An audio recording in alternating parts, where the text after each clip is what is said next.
Okay, six-pack lap of that. This is the European recap show, and we're going to have some quick highlights also from the Asian Championships, what happened at the exact same time.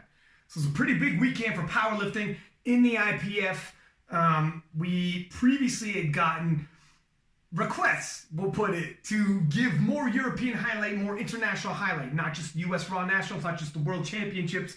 And this European Championship, and by the way, I got my man Jason Tremblay from the Strength Guys, coach, and Strength Guys, obviously one of the top coaching services you're going to see in powerlifting. Very familiar and a very exhaustive scouting report by this young man, I can tell you right now. So, yeah, looking at these European Championships, and I think you'd agree, if any of the North Americans were sleeping on the Europeans, they're missing out. Because we saw some world records fall, not just in the individual events, but also in the totals.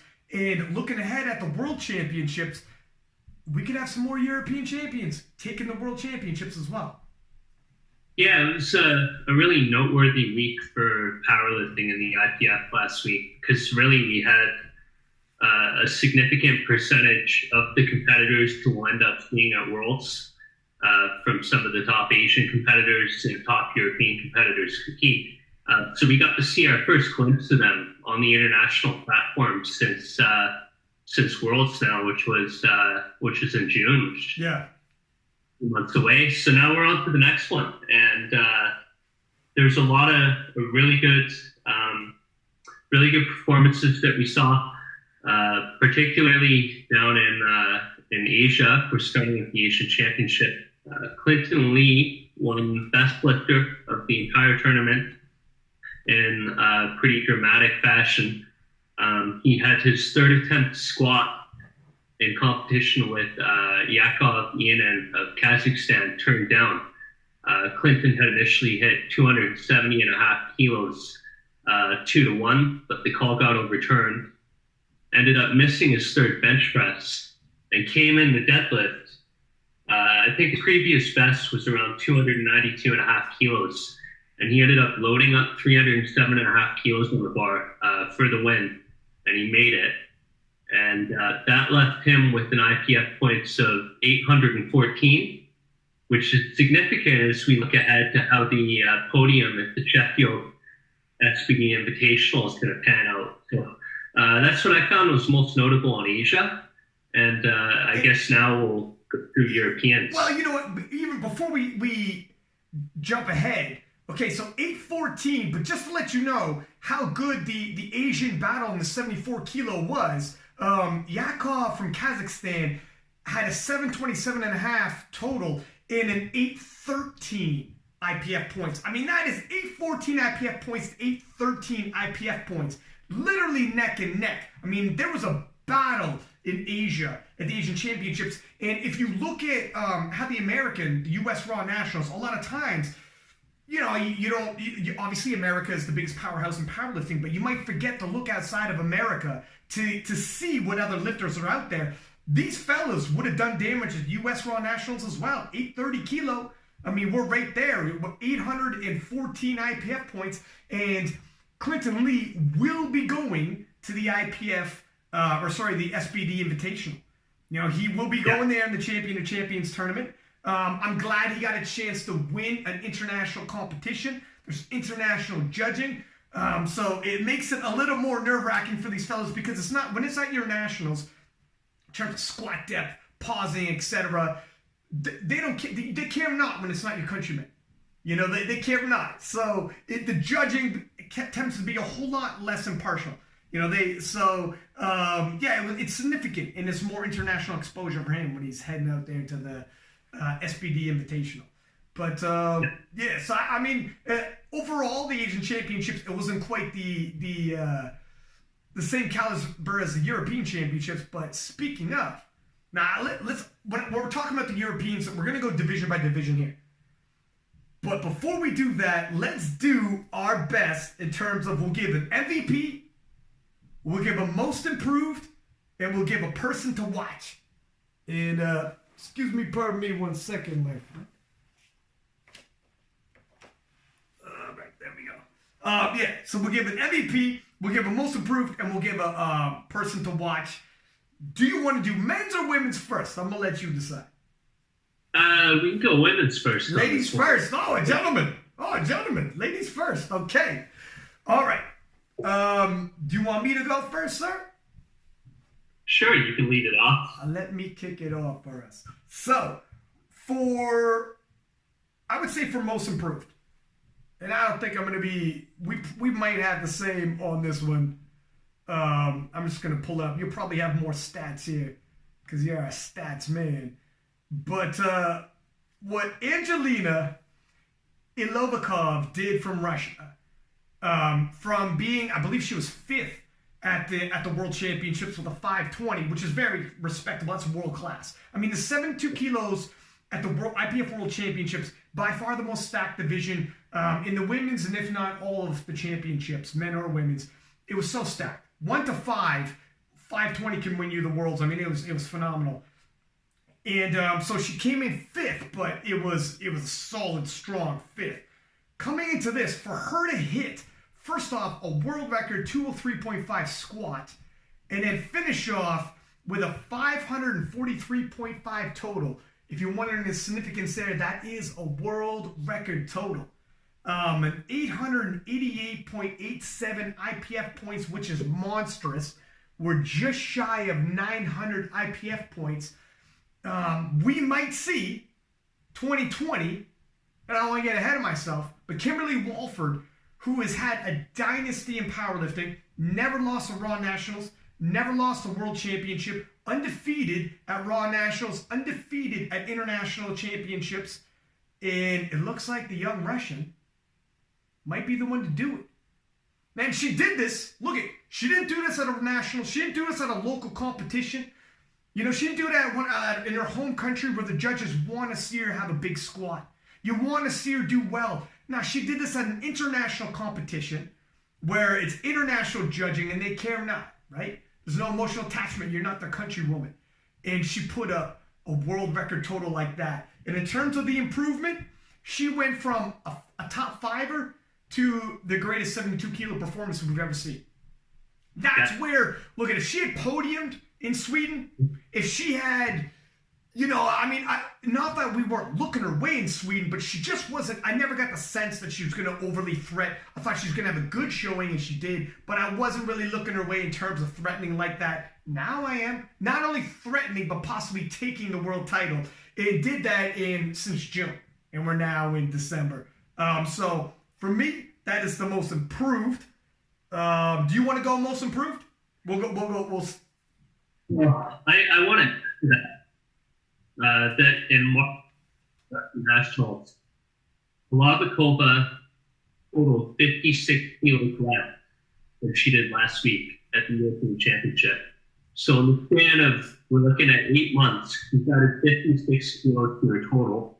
Went from very respectable in that weight class to the best performance that we've seen in that weight class ever. Yeah.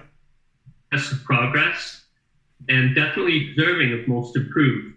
But I want to make an argument for another woman who had a fantastic day, and that is Leah Bavol of France, who also came in. Leah started the meet with an 193 kilo world record squat, followed that up with a 105 kilo bench, and then finished off her day 9 for 9 with a 216 kilo conventional deadlift for a European record. And that also gives her the total record of 514. Now, Worlds, you have to keep in mind that she placed third to both Sam Calhoun and Pearl Agara of Italy. But now, heading into Worlds this year, we may have to look at Leah as the favorite. She came out. You know what? This is a perfect. This is a perfect segue, my friend. To say, looking ahead to Worlds, she is one of our categories is who to watch for at the Worlds. She is the person I picked to watch out for at the Worlds from this European Championship. For all the things you just said. Yeah, I think you can go either way between her and Angelina.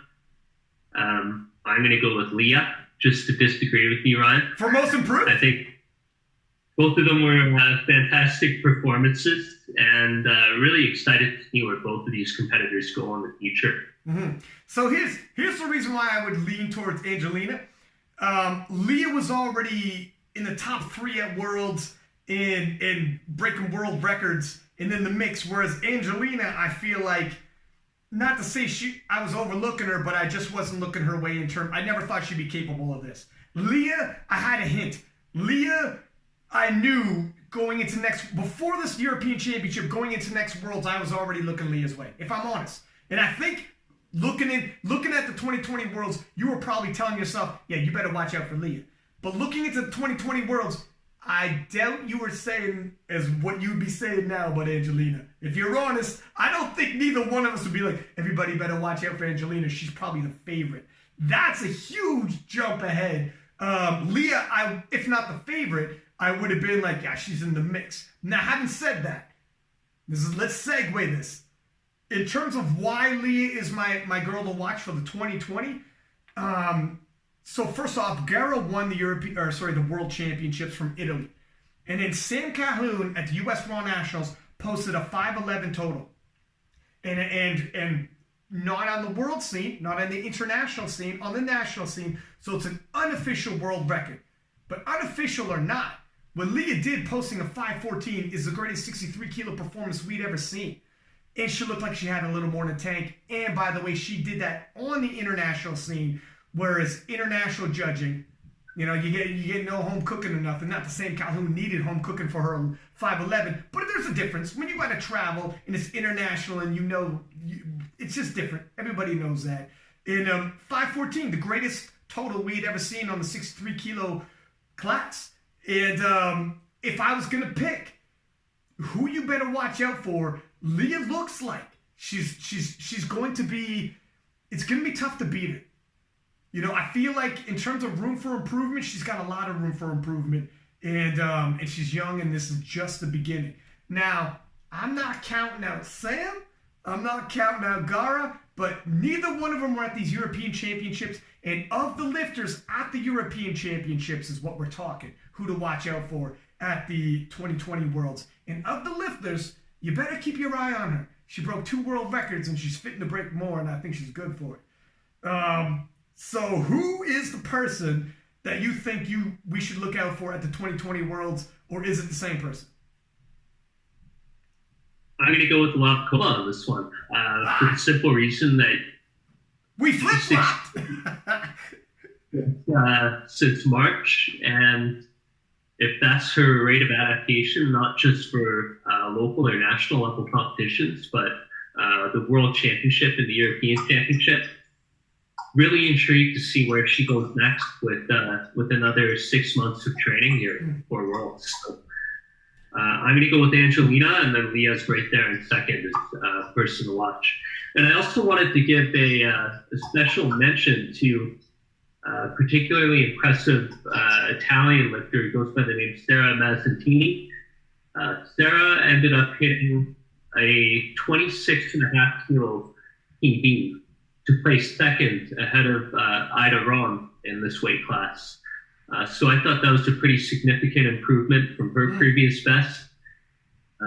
I looked her up on Instagram. She's got the build for it, and she's going to be a lifter to watch in the future. Yeah, I mean, 517.5, again, that plays on the international field as well. I mean, she's well, this is an international field, but I mean, at the Worlds when everybody's invited, not just the Europeans. Yeah, sounds good. Okay, so we split it, and look, that we kind of we chose the exact opposites, but still we're talking about the same people. I think we could both be leaning towards either which way. If you want to tell me, I think you better watch out for Angelina at 2020 Worlds, yeah, all right, no, that's for sure. And probably the vice versa as well in terms of most improved. Now let's talk about who the MVP is for the women. Now I'll go first, sir. Just so everybody knows, if you're looking at team points, first off, in terms of who actually won Best Lifter, Leah Bavois won Best Lifter. Angelina got second, and Ivana Horna got third. And Ivana Horna, obviously, a former world champion, and came in second to Leah Bavois in the 63 kilo. 63 kilo was a hell of a battle. Team France won the overall in terms of team points, followed by Great Britain and then Russia. So I chose my MVP off of the team that won. Because I figured, look it, you got the number one team in the European International Championship. And I wanted to make a concerted effort to not try to choose the same person twice. It's okay, my man, if you did, because it's a hell of an argument. But I wanted to try to choose somebody different to give someone else shine because we're already giving Leah quite a bit. So I chose Naomi Alibert from France, who won the 52 kilo class, posting up an 800 even IPF points, moved up from the 47 kilo class, and took the 52 kilo Open European Championship with a 415 kilo total. It's what she won by a 10 kilo spread, a fairly comfortable spread. I believe this is her first International Open Championship. Moving into the 52 kilo class, she's still got probably some room to grow. I mean, she was 47 kilo just in June at the World Championships. And so that's why I'm going to choose her, give her a little bit of shine. And she's also someone to watch for at the World Championships. Whenever somebody's got a little more room to grow, you can see some rate of adaptation there. But I'll give it to her, knowing damn well that in terms of the French team, Leah broke a world record and is the woman to beat in the 63 kilo class. But looking to give some other lift of shines. Who you got, my man? Yeah, I think Naomi's a great pick. I mean, she hit a 22.5 kilo PB, and her second is 52 kilo lifter to this competition. She was sixth in the nominations. So to finish on top convincingly really shows the amount of progress that she's made. I've got to go with Team France lifter, best lifter on the women's side of the action. I've got to pick Leah Pavol on this one for the simple reason that by IPF points and by the world standards in her class, there's never been anyone better. She's almost at 900 IPF points. I think her final score ended up being 897. Yeah, 897, man. That's crazy. Like, that's really historic, unprecedented, and incredible lifting from the 63 kilo division from Leah. So hats off to her, and hats off to Naomi, and hats off to the team champions.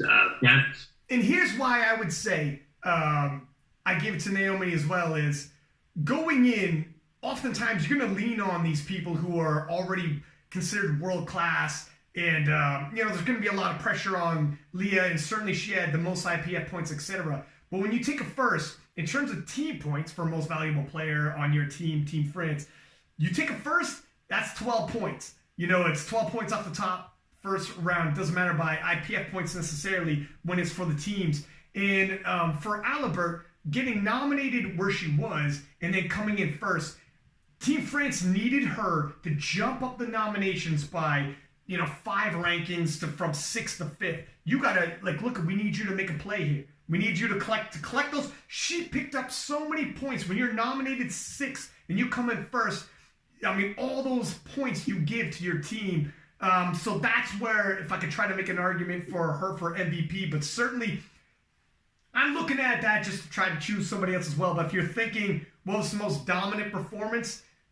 If you went just off of singular individual performance, you go with IPF points. Leah, I mean, then Angeline's got a hell of a day too. But Leah would probably be my pick. But there you have it. So for the women's shakeup, we'll do it division by division after this, by the way. But I wanted to get the highlights right off the bat. Let's take a look at the men's. Let's take a look at the gentle men's from the European Championship. And if I'm going to pick who I believe you gotta look out for, I'm gonna start first with who I think you should look out for at the 2020 World Championships. Okay, I'll go and then you go, my man. We'll go tit for tat. Okay, I'm gonna go with my man Anatoly from the Ukraine. If for no other reason, he's the reigning world champion, reigning European champion. Already punched his ticket to the U.S. For the SBD Invitational, and still has to be the man to beat at the World Championships in 2020, and I'll tell you why. At the international level, this guy's been consistently posting around the 850 mark, went 8 for 8 and totaled 853.5 and didn't bother coming out for his last deadlift. Decided, because Gustav, had he hit his third, he would have came out and hit his last deadlift to secure the win. That 853.5 is a world record. That's a world record total. Why didn't he come out for his last deadlift? Because he's going to the SBD Invitational. Why do I better? I already posted a world record right there with my total. Why better it for free like a sucker when I'm going to make money for world records at the SBD Invitational? It's silly. The records are, the win is solidified. The world record total solidified. The world record squat solidified. Chill there. If you think he's an 853.5 lifter, good. Kid yourself. My man is way better than that. And no Americans should be sleeping on this cat. He hit 850 total a year ago at the Europeans. He's plenty past the 850 range now. Don't sleep on this man. It's been a hot minute since he's lost at the international level. It might be a hot minute further till he loses. He's the returning world champion, and he hasn't lost at the international level for a couple of years now. So he's my man to watch at the 2020 World Championships out of all of these Europeans, and we got a tough field at the European Championship here. Who is your guy to watch at the 2020 Worlds? Yeah, so I think with Anatoly, it's also worth mentioning that he didn't just break the world record squat with 331. He crushed it. Like, he had kilos left in there. So he's got some more kilos on his total. And I'm very much looking forward to seeing what he will bring at the Sheffield Invitational here in March. It's actually going to be a young and up-and-coming 105 from Sweden, Emil Norling, junior world champion. Actually ended up posting a higher total than the 105 kilo open world champion, Eli Burks. And I'm one of Eli Burks' coaches. I can tell you that in these situations where a junior has done something and you're coaching for the win in the open division, whatever the junior's done isn't a concern for us. So we were about handling our business that day with Eli, securing the W, and there's a little bit of circumstance in there. But nonetheless, that just shows the quality of Emil going into this competition. Out total the open world champion. And he got even better. Like, he went 9 for 9, world junior record deadlift of 360 kilos, and a world junior record total of 887.5 kilos, which will nominate him 15 kilos back from Bryce Lewis heading into this year's World Championship. So that's going to be a really interesting one to watch out for, because Emil's young, and we don't know where his rate of adaptation is going to take him. So I'm really looking forward to seeing what he'll do next in his young powerlifting career. Yeah, here's the thing. My man is super young. He's still a junior. I mean, his gains, his rate of adaptation is going to be high. You know, when he put on over 20 kilos, a 25 kilo range since June. 25 kilos. Since June, put on 25 kilo. My friend, yeah. This is December. We got till next June to the Worlds, and he's 15 kilo behind Bryce, who's in his 30s. You know, I mean, it's going to be, it is 100% conceivable that he could surpass Bryce. We're not doing our predictions for the Worlds just yet, but if we're looking at his total now and thinking, well, Bryce should still have that. Man, he put on 25 kilos since June, and it's December. We got till next June, and he's a kid. You know, he's just started. Look at his Instagram. Go back 3 years. He's a baby. He's one of those dudes where you go back to 2015, Bryce looks the damn same. He's a grown man. His rate of adaptation isn't going to be the same. Go back to 2015 for Emil, you won't recognize him. Okay, so in terms of how quickly he's turning over, yeah, man, you better watch ads. Like, he's a dude to watch 100%. I agree. This is a good segue for me because I'm actually picking Emil Norlin from Team Sweden as my MVP. Okay, and I'll tell you why. So once again, the team that won was Sweden, And I'm going to pick from Team Sweden because they're the team that won. And I'm obviously going to pick someone from Sweden who collected. When you win your weight class, you collect 12 points for your team, for your international team. And my man, Emil Norlund, won, collected 12 points. But Ryan, a couple people from Sweden won and collected 12 points. Why Emil? Because the 105 class was stacked. 1 through 5 through 6 was tight. You know, there was no walkovers in terms of the 105 class. If I'm looking through this, I mean, there was some good battles throughout. Especially at the top end, the 93 kilo class. Look at Anatoly had to deal with Gustav. But it's kind of a 1-2 battle. You know, Owen Hubbard and Eric Carlson. Again, kind of a 1-2 battle. That's a hell of a close battle. But again, a 1-2 battle. Looking at the 74 kilo class, it's a little deeper. 66 kilo class, again, a Swede won. But it was a little more of a walkover where in the 105 class, even though Emil ended up winning with quite a bit of room to spare, it wasn't any one with room to spare, and that's indicative of the competition he faced. That was a stiff competition. My man had to battle it out and had a tough ask for those 12 points. So if Team Sweden that won, walking into the competition, I felt like the 105s was the scariest if I was looking at any of the Swedes. And my man had the toughest battle to pick up his 12 points for his team, and he did so. So he is my MVP, collecting 12 points for Team Sweden. Who is your MVP for their respective team, my friend? Yeah, I'm right there with you with Emil. I've been a fan of his lifting, and I've been impressed by his lifting since I saw him at Worlds. And I think that what he did is amazing to show up at a meet at Europeans. Not long after Worlds, 25 kilo PR, 9 for 9, set junior world records, deadlift total. Hats off to you, you deserve MVP.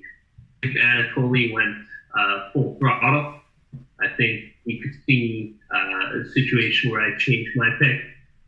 But as you mentioned, he may be holding back for the SPD Invitational in March, where you can get paid for setting world records. And let's also be talking about for Team Sweden. Team Sweden won. Actually, let's do a quick recap here, just so you know. So Team Sweden came in number 1, Poland second, and Great Britain came in third. And Anatoly got best lifter. Eddie Berglund came in second, and Emil Norlund came in third. Again, that's individual. We're not talking about individual placement, who was individually the best showing. We're talking about who collected those points for the team when it was clutch. And sometimes in the division, I'm telling myself, well, you should pick up those 12 points. You are definitely the favorite to pick up those 12 points. And there's other divisions where I'm like, oh shit, if you pick those up, that is clutch for your team, because nobody would talk smack if you only picked up, less than the 12 when you win it. So that's why I got Norlund. But Team Sweden, did you see those Instagram? Man, those fellas got drunk. They party. Man, what was going on in Lithuania when they won? I saw some videos I didn't even post because I'm not sure they want me to post this in the King of the List. But my man Eddie Berglund, he's a little ass dude, and when he puts it away, he gets drunk. Those fellas can party. Team Sweden won, and they partied like it. Good for them. I can't wait to see the reaction in Belarus. Although it's going to be super tough to beat Team USA for the win, but nonetheless. So we got person to watch, MVP. Let's talk about the most improved. For myself, and here's the way I'm looking at it. We talk a lot about numbers, right? Like Angelina, you strike me as a numbers man. Okay, and that's not just because you wear glasses. You strike me as a numbers man because you crunch the data, you come with the spreadsheets, and you like to crunch the data. Even when you're doing programming, when you're doing attempt selection, you know all the percentages of the opposition, how often they miss their third attempts, whatnot. But I also like, in terms of positioning, when we both talked about Angelina, you were like, look at, she improved by 57 kilo. You went through like the kilo placement. For myself, I'm like stacking up. She went from 5th to 1st. And I'm just setting this as some of my reasoning for my pick here for most improved. He might not have improved the most in terms of kilos overall by total. But there's more to the story than that for me. For myself, in terms of big game improvement, when the big game starts and everybody's watching, we're at the international play, I'm looking, did this gentleman improve upon his previous performance and almost a redemption story, redeemed himself? Now, you might be thinking I could go one of two ways here because there's two redemption stories. So let's belt these off real quick, and then I'll tell you which one I picked. Eddie Berglund bombed out at the World Championships. So in terms of improving upon that, my man could have came in 9th and still improved, because when you bomb, you don't even register a total. But he's a pretty solid favorite to do what he did, so I wasn't going to pick him for there, despite the fact that he went from bombing to becoming a European champion. I'm going to take Alexander Eriksson of Team Sweden. Collected himself 12 points, and I'll tell you what. He went from being in a junior, winning a equipped world championship, if I'm not mistaken, a world championship in the classic division, and being a highly touted junior, transitioning into the open, and oftentimes, sometimes they live up to that junior status, sometimes they don't. You know, sometimes they completely fall off and we never hear from you again. I'm not going to drop some names. And sometimes you go from a junior to an open superstar. When he went into Sweden and the World Championships was held in his host nation, he had already totaled over 700 kilo in the 72.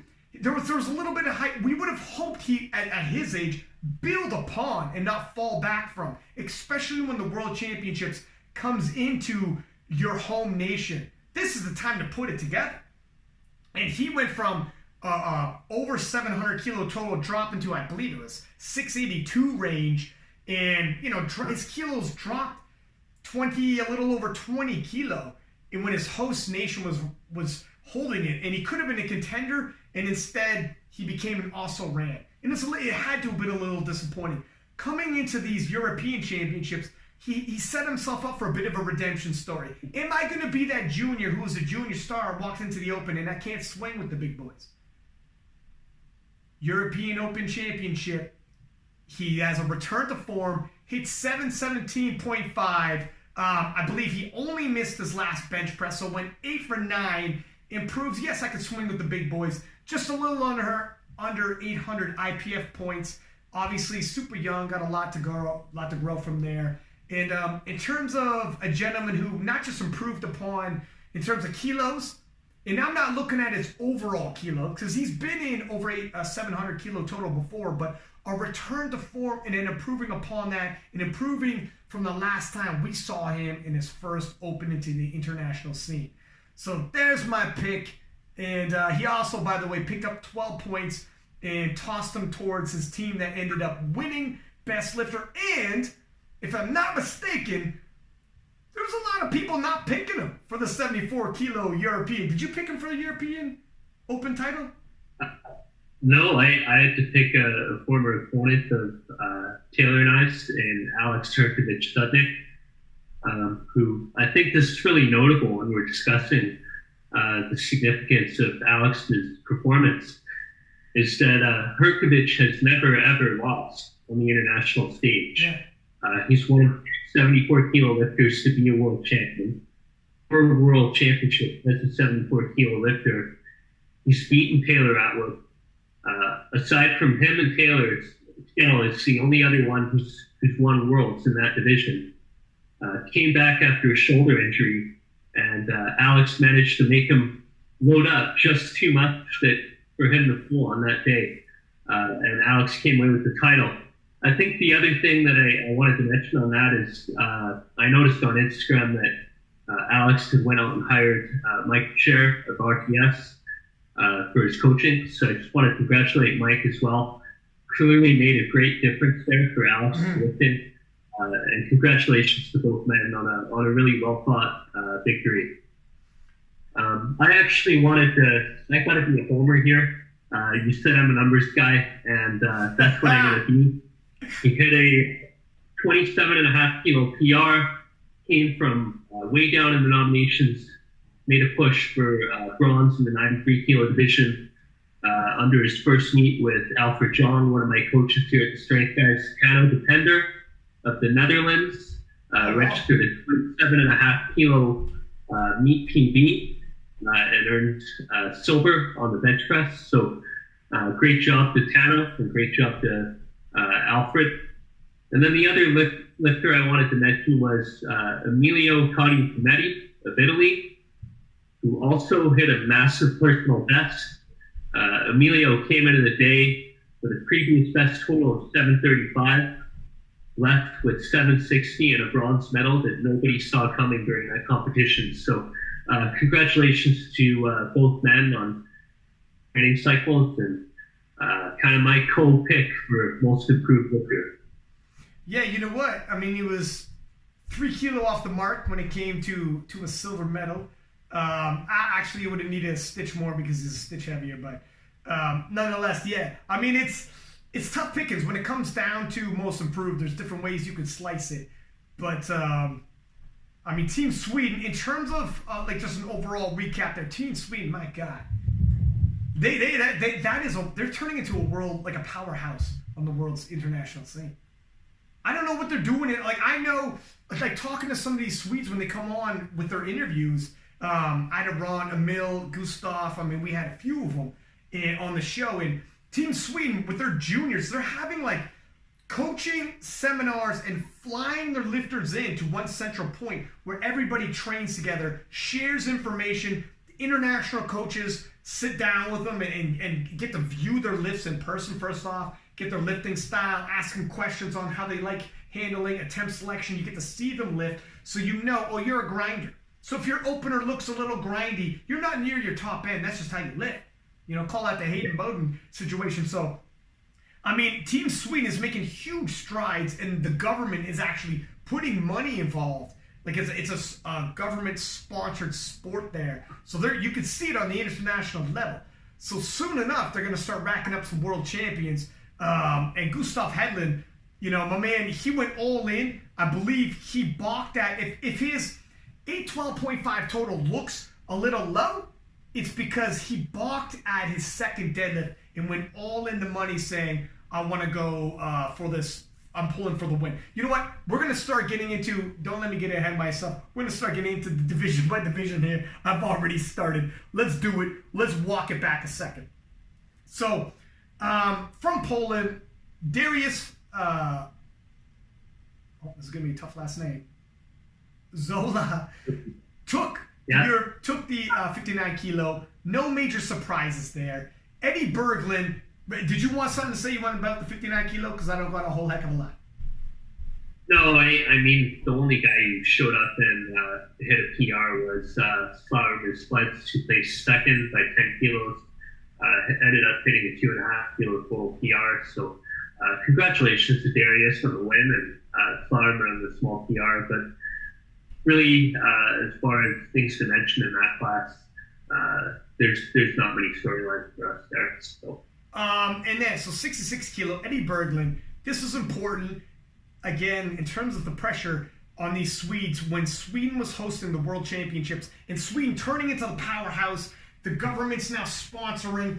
I mean, it was a lot of pressure, and a lot of people are looking at Eddie to bring home the win and possibly be the first male to win the Open World Championships. The first from Sweden. And there was talk about it.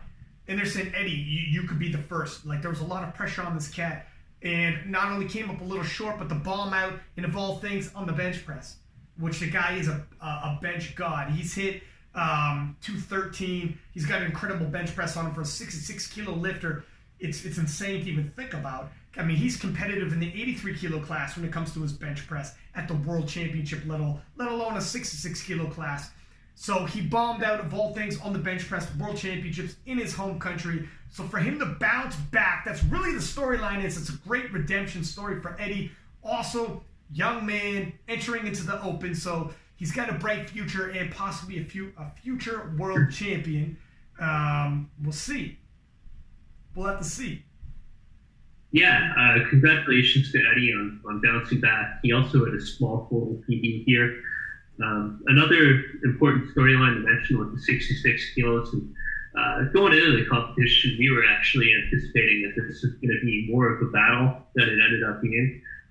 And that's because the French lifter Panagiotis Karamidas got ill the night before the competition, had to withdraw from the competition, was unfortunately able to compete.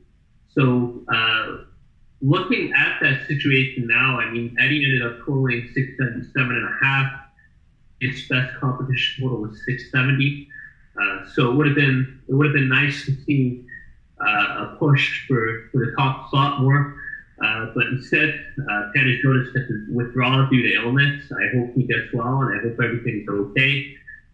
And we ended up with Alexander Colvin in second with a 640 kilo total. I actually had the Flying Frenchman as my pick because I thought with this huge deadlift, if it was neck, he has a big squat, big deadlift, he's going to get killed on bench. That's fine. I thought if it came down to a pull and it was as close as I had anticipated, he could load. He's gonna pull last and he'll load the bar exactly.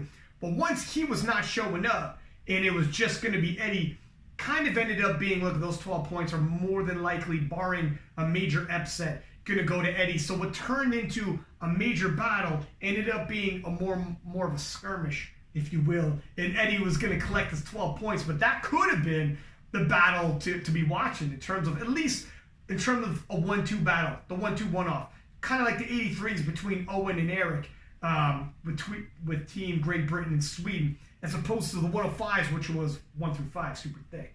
But yeah, it's too bad. I hope my man gets back on his feet. I'm wondering, like, he got sick and doing the weight cut wasn't going to happen for him, but I'm wondering if, he's going to want to stay 66. He has lifted in 74 previously. If he's going to want to go back to 74, or if he thinks, no, it's only because I got sick. It's got nothing to do with the weight cut. 66, we're going to stay. Because he was previously 74, and he's a good 74. It gets tempting. Because when you look at your 74 kilo numbers, and you think, well, if I could bring my 74 kilo numbers into the 66 with consistency, I could be a world champion. But pulling that off with the weight cut and everything, it's not always realistic. I'm not saying it can't be done. I'm just saying it's going to be interesting to see if he decides whether he's sticking 66 or whether he's going 74. Yeah, we'll have to stay tuned. And again, I just hope he gets healthy.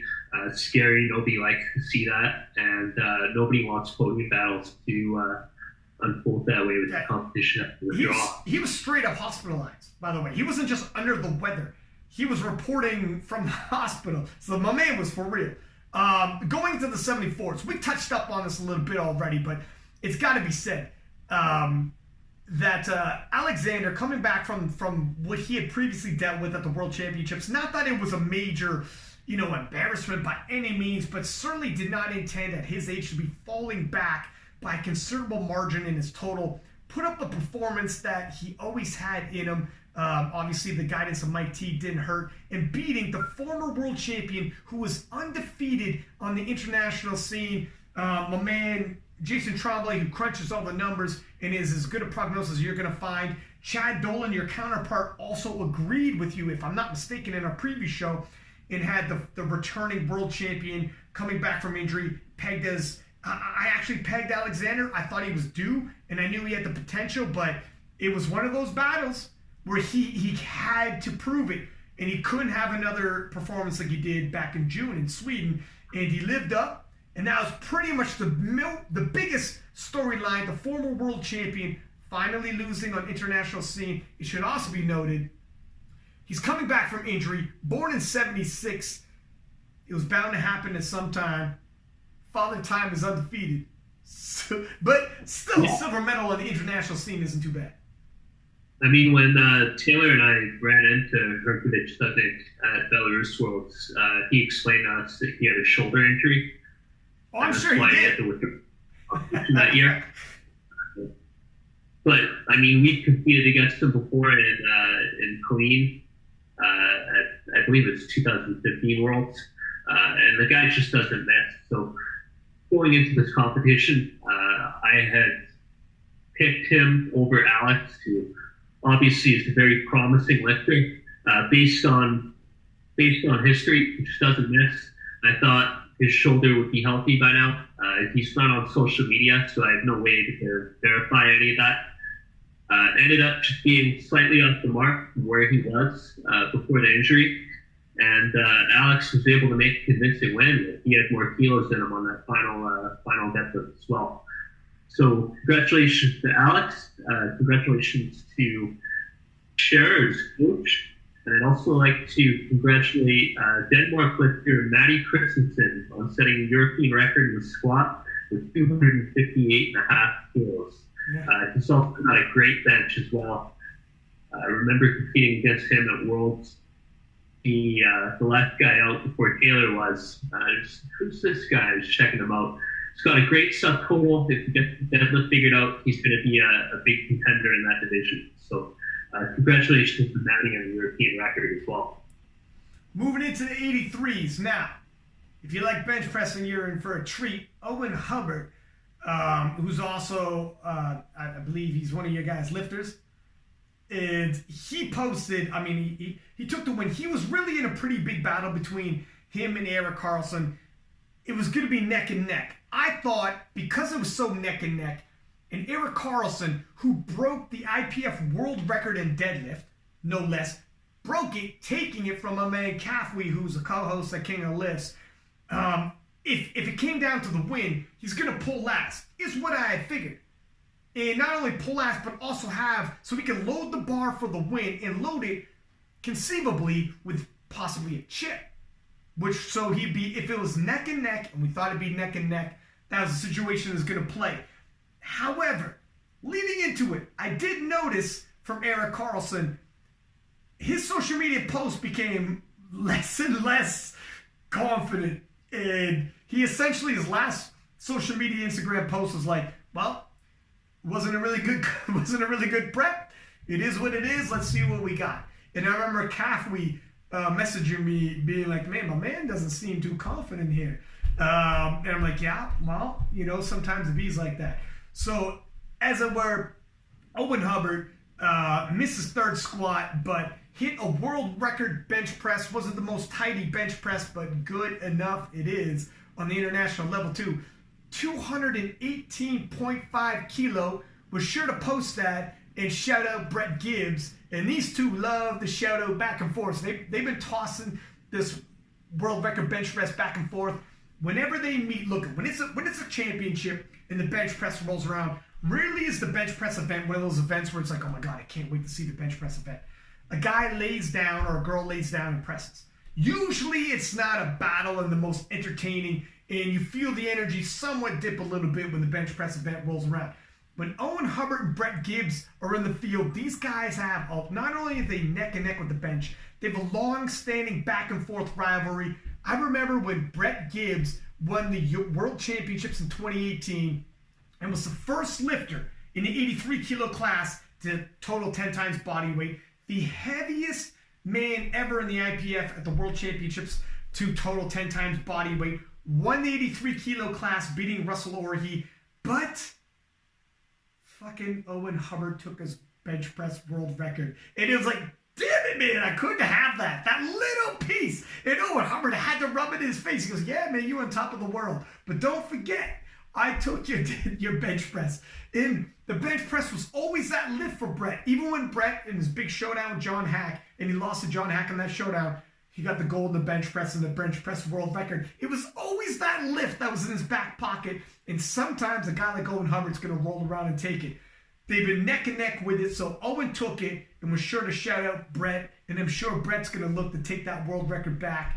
And it should be noted, not only did Owen take the world record back from Brett, but also might be costing Brett a little bit of money at the SPD Invitational, because they're going to be making money for every world record. And now Brett's like, oh, nice. Okay, well, now I got to go a little heavier. Yeah, I mean, Brett's going to have an interesting decision to make between attempting a new world record on bench or prioritizing building his total and aiming for the grand prize for best men's lifter, which is looking like it's shaping up between him, Russell, and Taylor Atwood for that one. So it'd be interesting to see from a coaching standpoint what Brett ends up doing there. Obviously, lots of time for both guys to get stronger leading into the bench press style at Worlds. Congratulations to Owen, first of all. Defends his European Championship that we won together on our co-coaching team with Alfred last year. Owen now works on his own. He's kind of been befallen with numerous setbacks, frustrations, niggles over the past 2 years. He's still a lifter to watch, and getting to 800 kilos and beyond, I believe that's very much in his capabilities. As you said, Eric was going through some adversity leading into this competition. He was coming back from a groin injury. So congratulations to Owen. Absolutely clutch bench press, because he ended up meeting every single kilo that he got out of that world record when it came time for deadlifts. We had 3 lifters, or actually we may have had 4 lifters attempting the world record, or some were going just for the world record, and some were going to take his title. And Owen ended up just setting the bar high enough to where he was watching backstage, and one by one, a win became more and more likely. Dude, that's tough because Owen is he's a phenomenal lifter. The only caveat would be his deadlift is slightly behind on the world level. And I mean, look, guy's still a great deadlifter, but what these dudes are doing with the deadlift these days, you got 83 kilo boys with the 330 range and 700 pounds and beyond now on the international level. So, I mean, yeah, his good work is done. And after he's done deadlifting, whenever you're in Owen Hubbard's shoes, you got to sit back and just watch as dude after dude takes swings at your gold medal. And you're like, oh, God, I've never hoped for a lifter to fail so many times in a row. You know what I mean? Like, it's literally what he's got to wait for because everybody's loading the bar for the win. I do want to give a shout out to Cheeto Noli from Norway. He is the reigning junior world champion in the 83 kilo, just a beast of a deadlifter. He ended up breaking the open world record deadlift that my man Kaflin's going to be taking swings at in Belarus. But Cheeto Noli ended up taking it 6th in position. He fell a little behind in terms of his overall total, but I mean, he's still a junior. He's got plenty of room to grow in terms of building his overall total. Certainly the strength is there. And finish off with a 30.5 kilo deadlift, taking the gold medal in deadlifts and the world record. And Eric Carlson, although his overall total is 763, he's pulling for the win. So if it was just a local competition, and it's not international competition, and he's just looking to finish off his total somewhere, who knows where he's going to end up. But when you're swinging for the win, you're loading up the bar, you miss, you're going to fall back to your second attempt.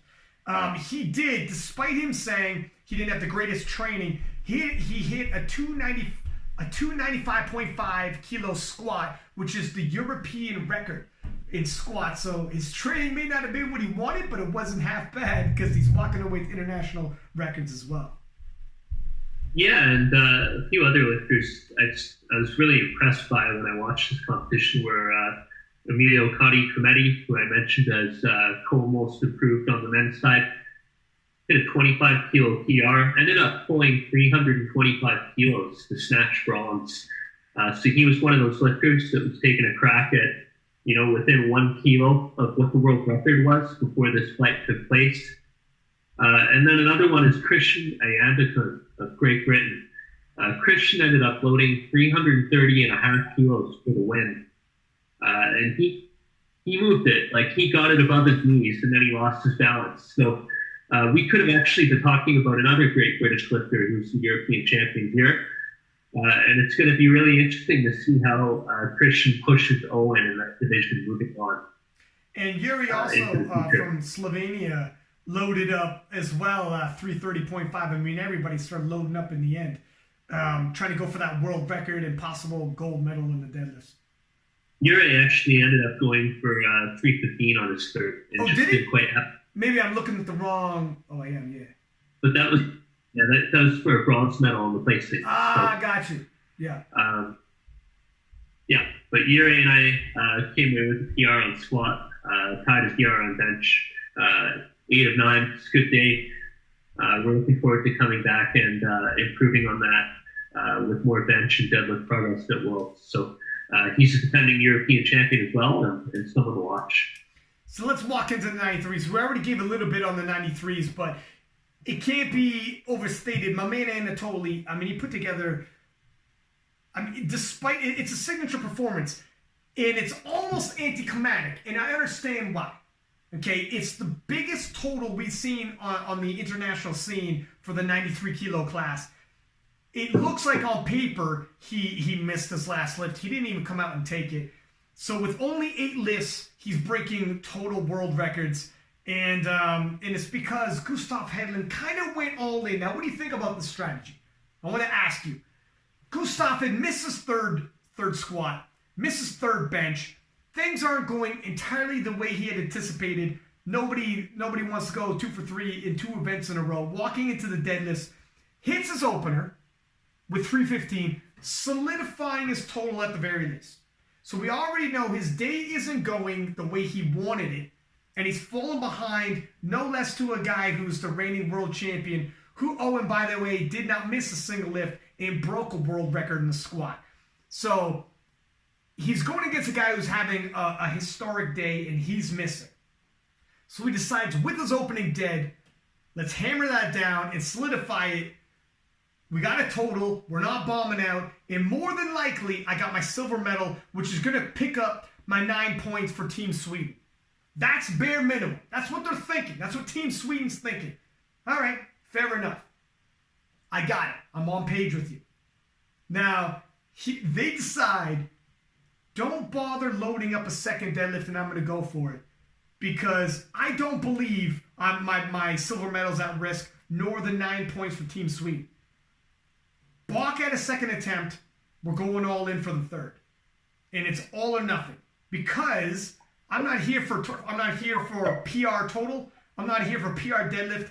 I'm here for the championship, right? And obviously missed. And Anatoly doesn't have to hit his third to get it, blah, blah, blah. How did you feel about this?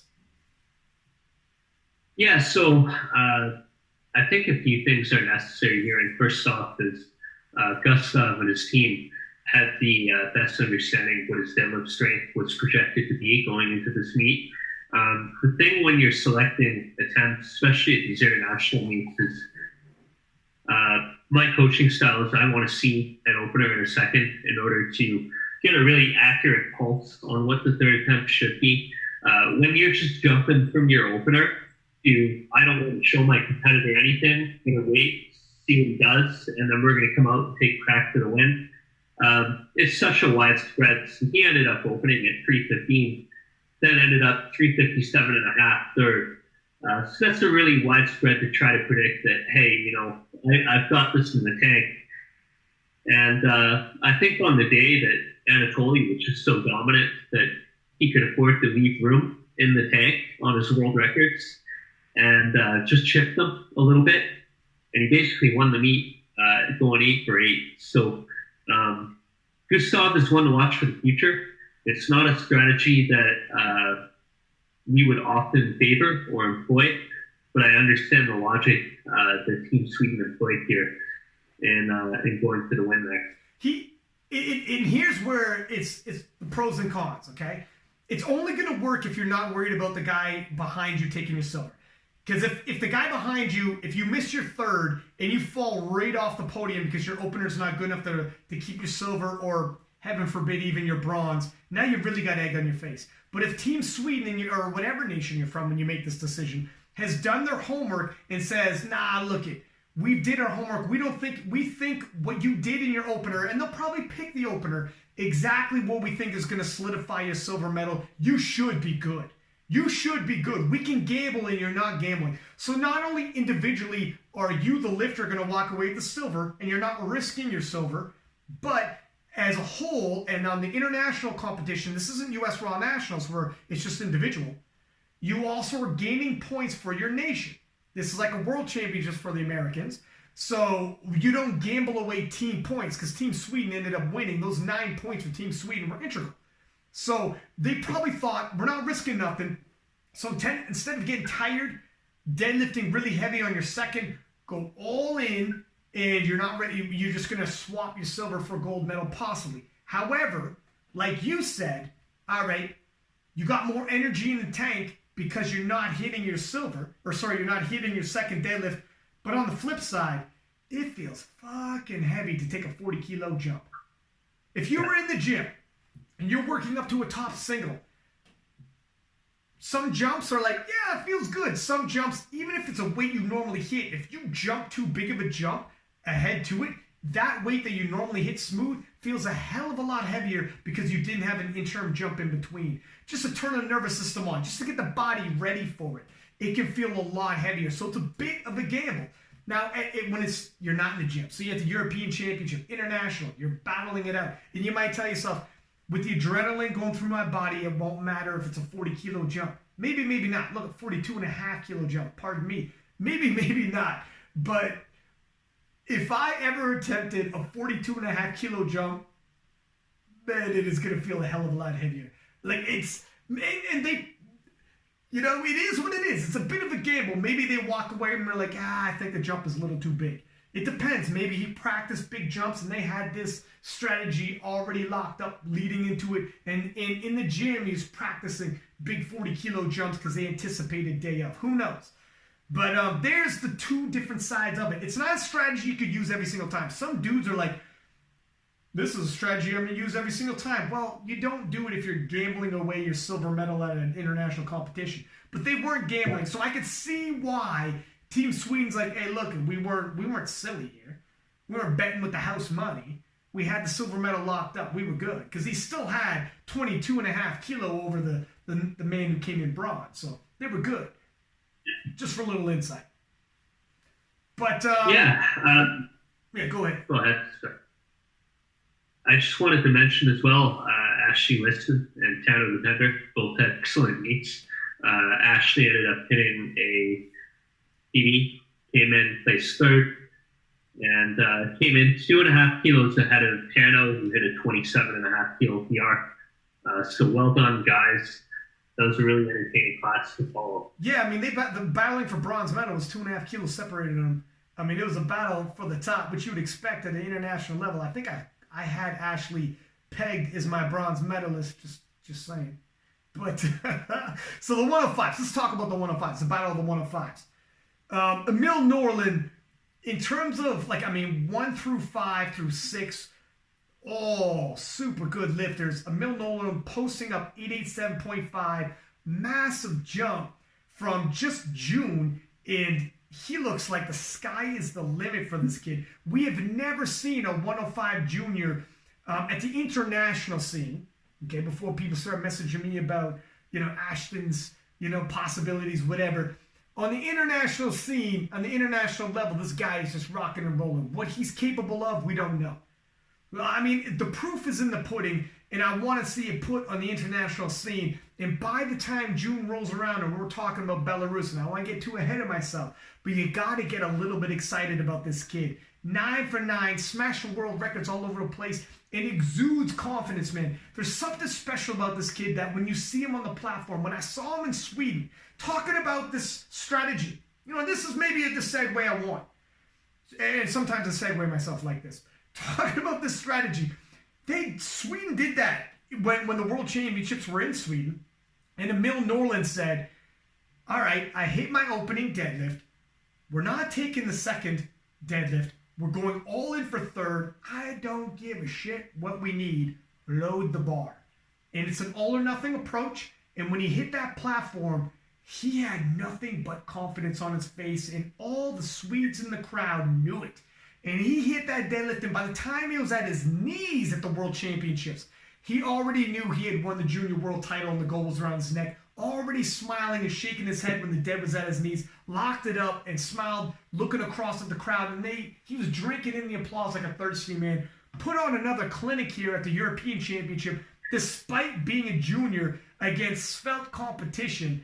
And if I may also, on the podium, 26-year difference in age between Emil Norlin, who took gold, and Sam Watt, who took bronze. Sam Watt, born in 1970, will be 172 years old next year. Did you know that?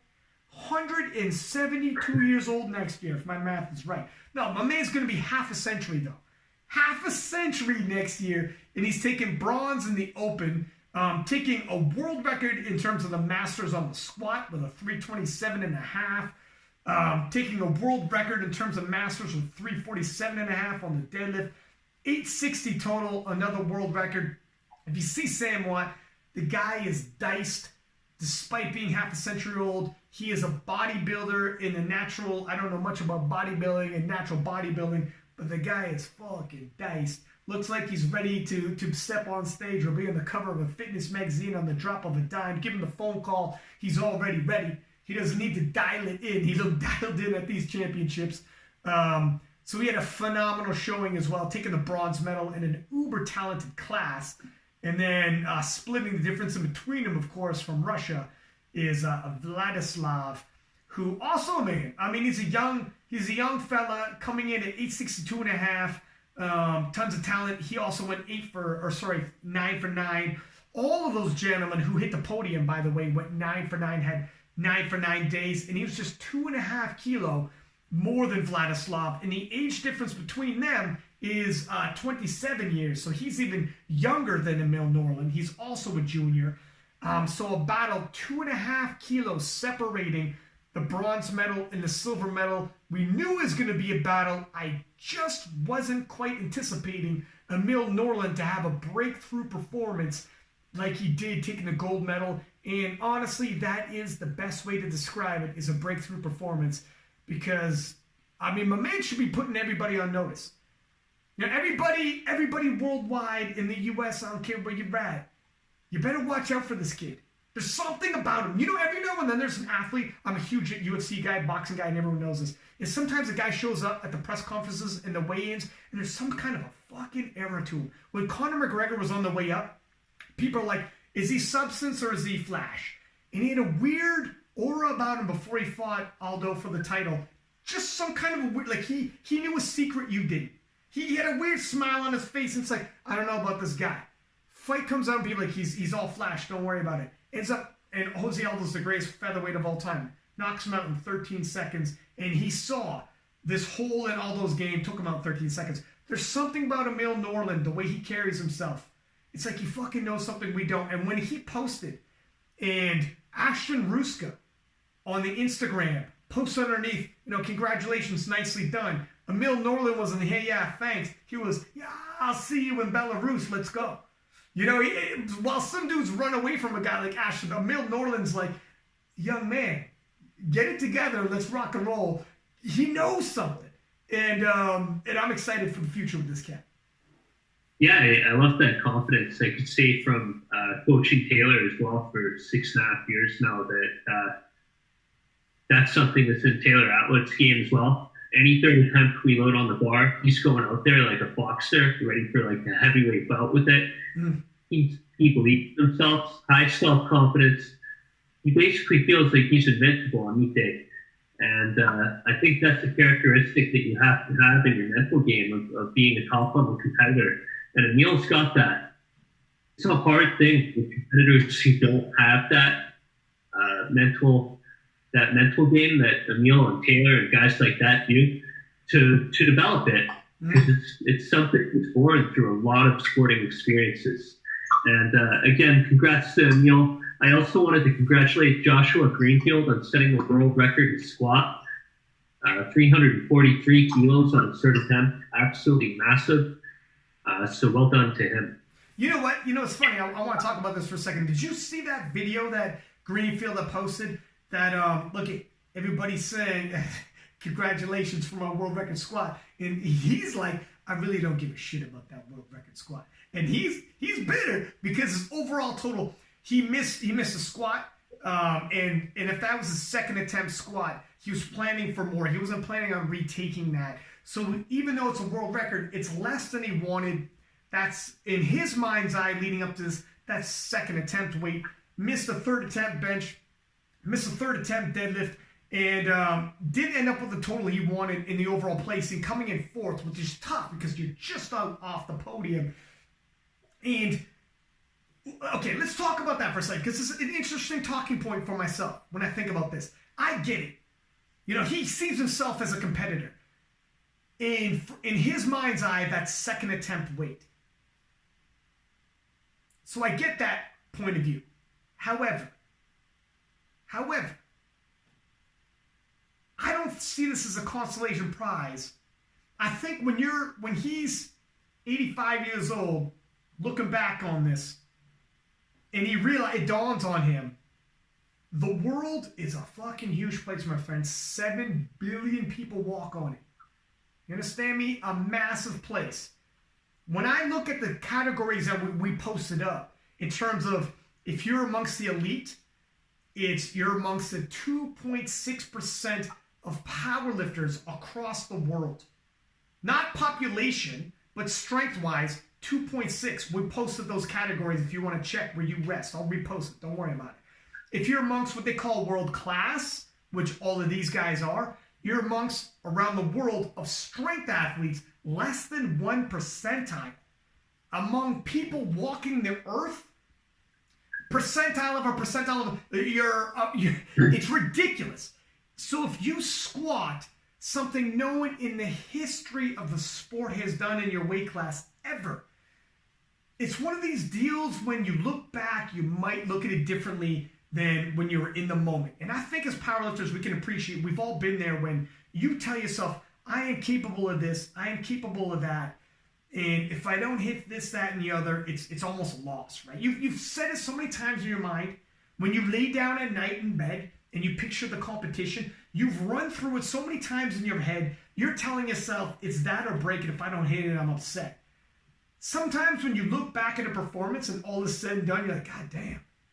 When it's all gone and you're done, you're like, man, I was doing shit nobody in history, not people around me, no one in history has ever done. Nobody. Name them, hasn't done it. It's you were the first ever. You were the Usain Bolt across the finish line for your weight class. So I think you might think about it differently in the future. It's the Bannister effect. It's always harder to set the bar than it is to chase the bar, even when it's been raised. And we see that in powerlifting. We've seen it in sprinting. We've seen it in breaking the 4-minute mile. We've seen it all over sports. So any world record, doing something that nobody's done before in that weight class, very commendable, and looking forward to seeing where he goes in the future with it if he believes he's capable of more. Looking forward to seeing the next international competition results for him.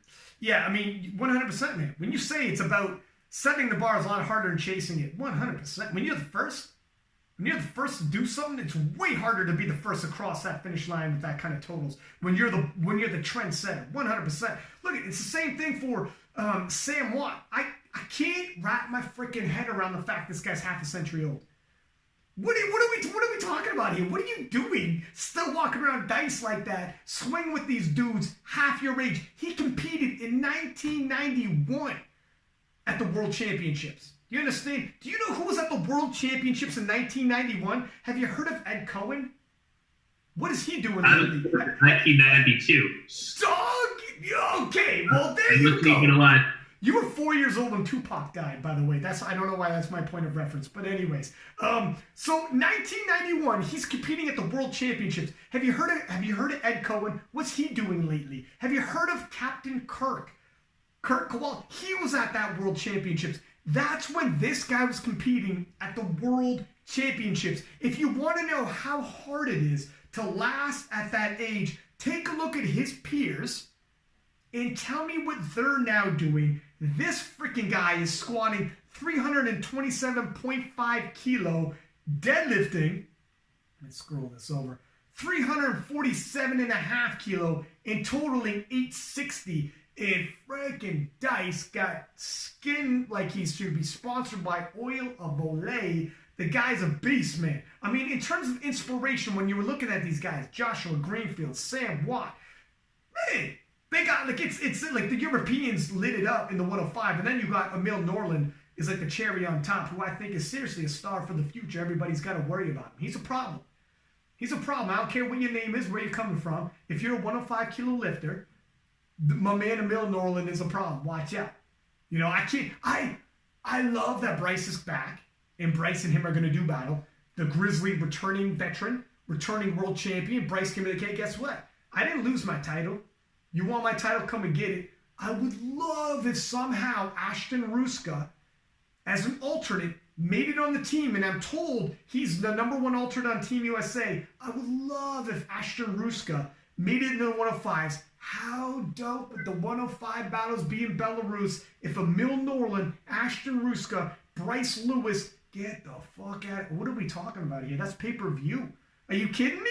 That's pay-per-view. I mean, I would love to see that battle. I'm not going to go in and predict right now, way too soon, but oh my God.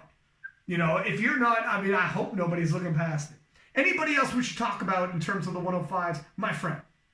No, I just had one final note on Sam, that this is actually a 16-kilo personal record for him at the age of 49 too, which in my opinion makes performance even more impressive. Just well done. Like, can we say half a century? It sounds more noteworthy when he's half a century. He's half a century old. Absolutely amazing to still be getting better at half a century. I love how you did that just to fucking humor me. I love how you play ball with me. Thank you, sir. But it is true. To be thinking that like half a century into your life, you were like hitting BRs and like you're still on the up and up. It's crazy, man. I mean, and he'll be in Belarus too. God bless. I don't know what poor 105 50-year-old is going to show up and be like, oh, fuck, this is the guy I'm going against. What this shit is? Oh, well, that's cool. Let's just give him the gold medal. He's going to win with his openers. He's going to show up and probably try to set the tone. Actually, so the Masters are actually split this year. Just remember that. Just remember that. Well, look at whatever he hits in April at the Masters World Championships could rival the guys in the 105s in Belarus. But anyways, let's not get ahead of ourselves. 120s, my friend. Piotr Sadowski from Poland, winning it with 895, 751 IPF points. Hit all of his lift except for his last deadlift. It would have put...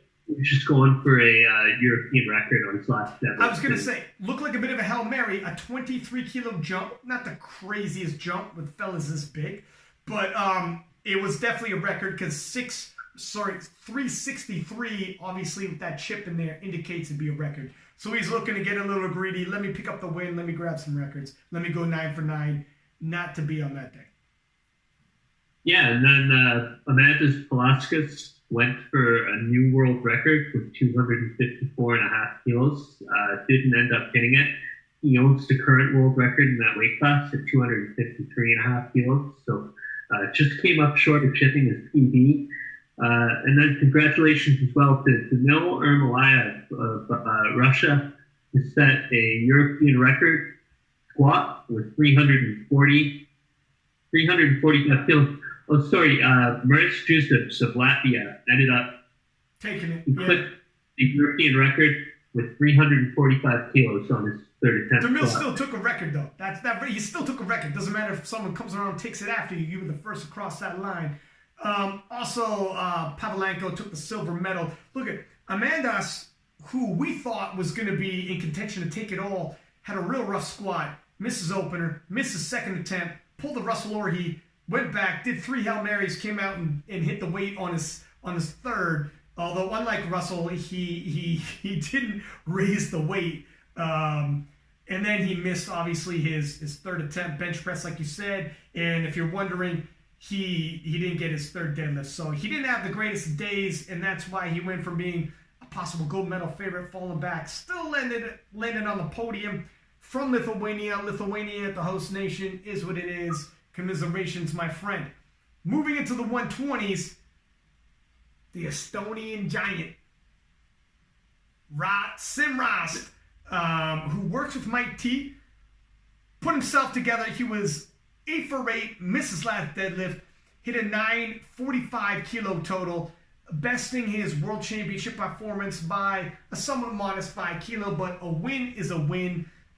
He is now, I believe, a defending European champion. And depending on how things shake up, a podium favorite for the World Championships in Belarus. He'll be representing Europe nicely. What are your thoughts on the 120 plus? Is there any surprises for you? Not major myself. I had Rast fairly comfortably picked as my gold. Rico Martin there coming in second. I mean, it somewhat unfolded like we thought, but we had a battle for the bronze medal, didn't we? Yeah, I thought with this class, it just really shows how big misses are when you're lifting, the absolute amount of weight that these are. Because when we select attempts, we do so percentage based, and obviously 5% of 400 kilos or 360 kilos, that's a hell of a lot of weight if you're missing a 5% jump. So some of these guys who were higher up in the nominations ended up placing lower down the lineup in the actual results. But congratulations to Tim Rast and Mike P. I remember after Worlds we went out for a beer together in Sweden. Awesome guy, well-deserved, and congratulations to him on defending the European Championship. And yeah, for third, I mean, it came down if Steve Ringerud had hit his third, because he lost out on body weight, which is tough.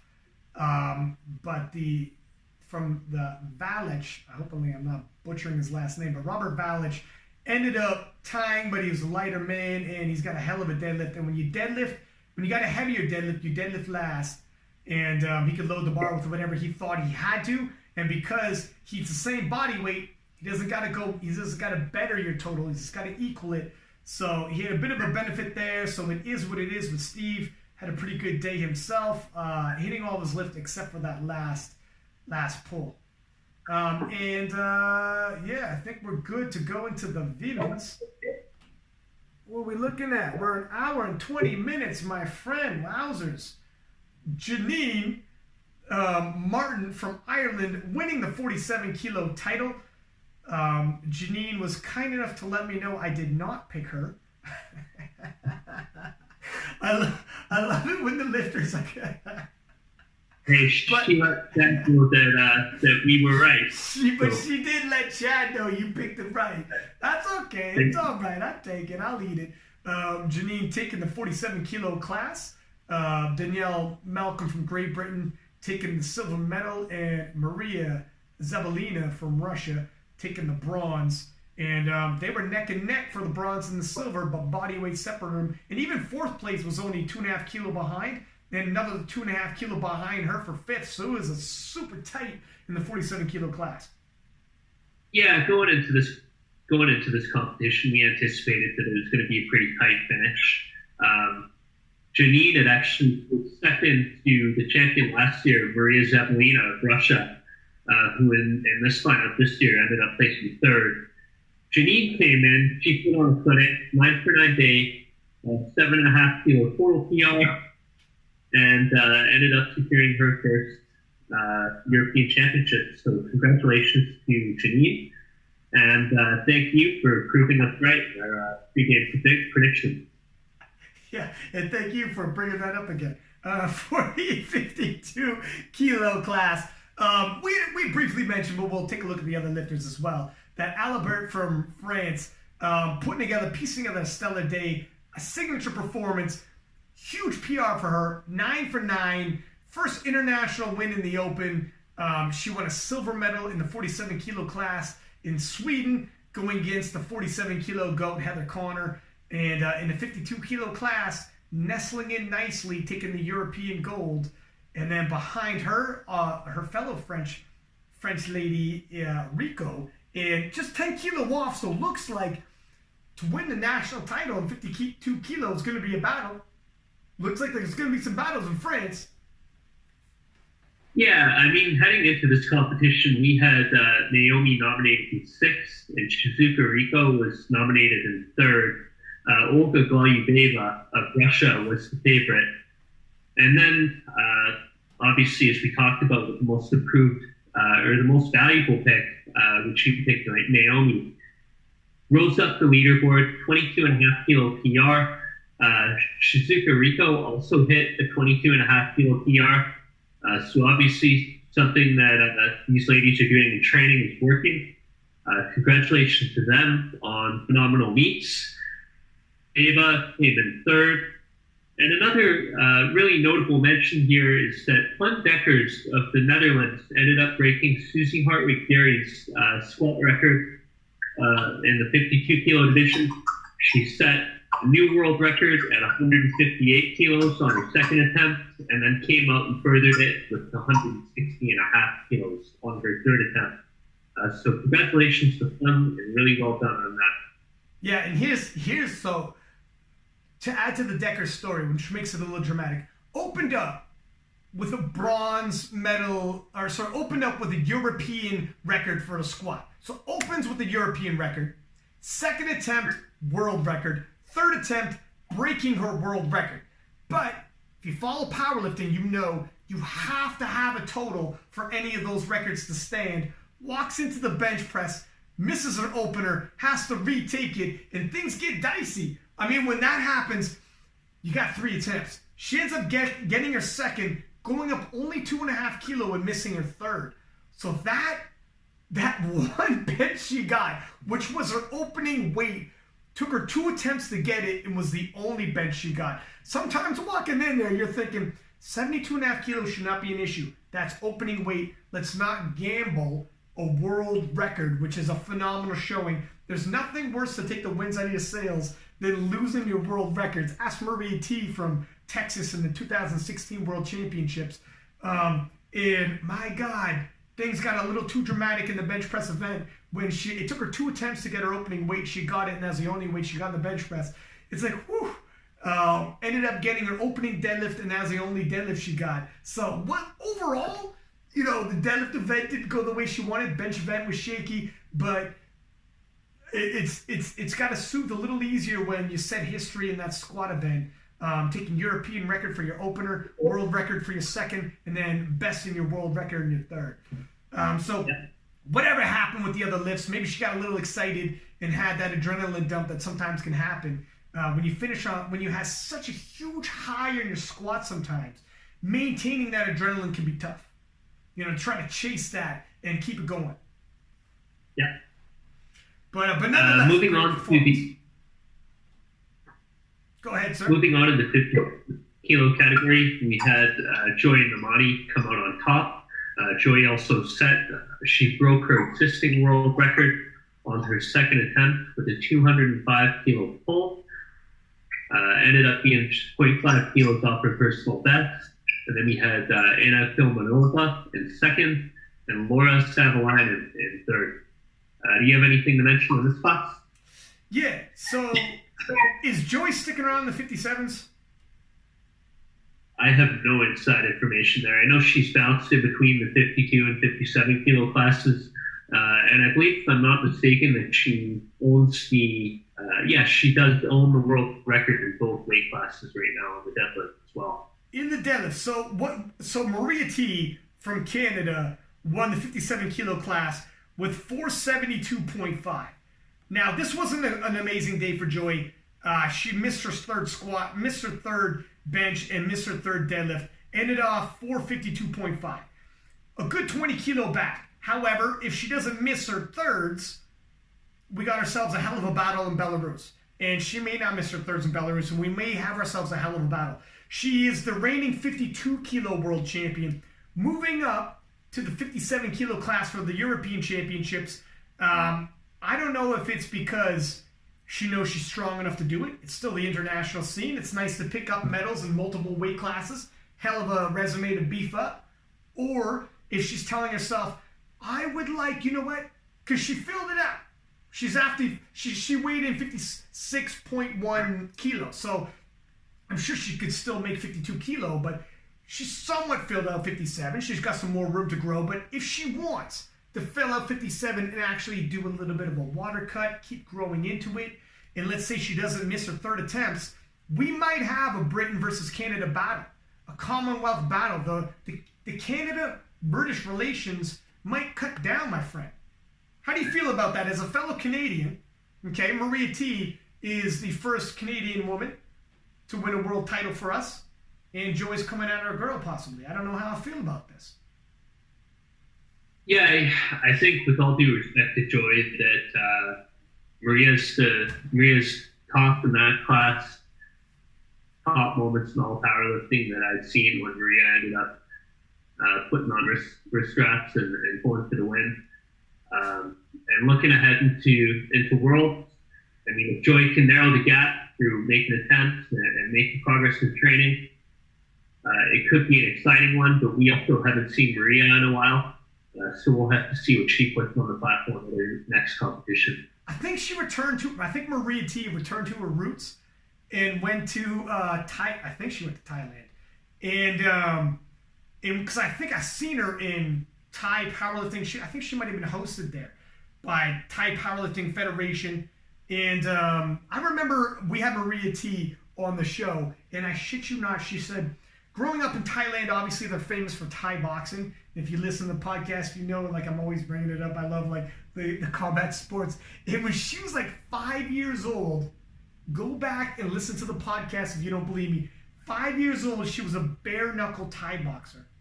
I shit you not, my friend. She's tough stuff. Wow. So if you're coming for her world title, you better be. She's not giving it up without a fight. But 5 years old, because I was like, how prevalent is Thai boxing in Thailand? And she's like, oh, it's my dad would put me in. The adults would put the children in Thai boxing matches. 5 years old, it'd be funny to watch this Duke swinging out. I'm like, holy shit, Maria. She's like, oh yeah. She was like, I was like 30 years old the first time. I don't even think she is 30, so I'm lying already. I was like 20 years old by the time my mom first told me she loved me. Like, they're tough people. They're tough people, man. But anyways, so just a small look ahead. If Joy decides to stay 57, I would love to see her and Maria go to toe-to-toe for the world title. Ina Filimonova coming in second. I mean, she was pretty far off the mark by 30 kilo. Ina Filimonova from Russia is a long-time veteran of the game. I mean, she's done it all. Won world titles, broken world records, whatever, but she's probably a little past her prime. Born in 76, but still competitive on the world scene, and she's not going to go quietly into that dark night, if you will. Any other notes for 57 kilo, or moving on to the 63? So you got any more notes you want to add? Nothing else to add for the 57 kilo class. All right, let's move it into the 63 kilo class. And the story of the 63s basically is the story of Leah Bavois of France. I was uber excited when Gara from Italy posted what she posted at the World Championships, because it was such a phenomenal showing by her. Let's bring this up real here.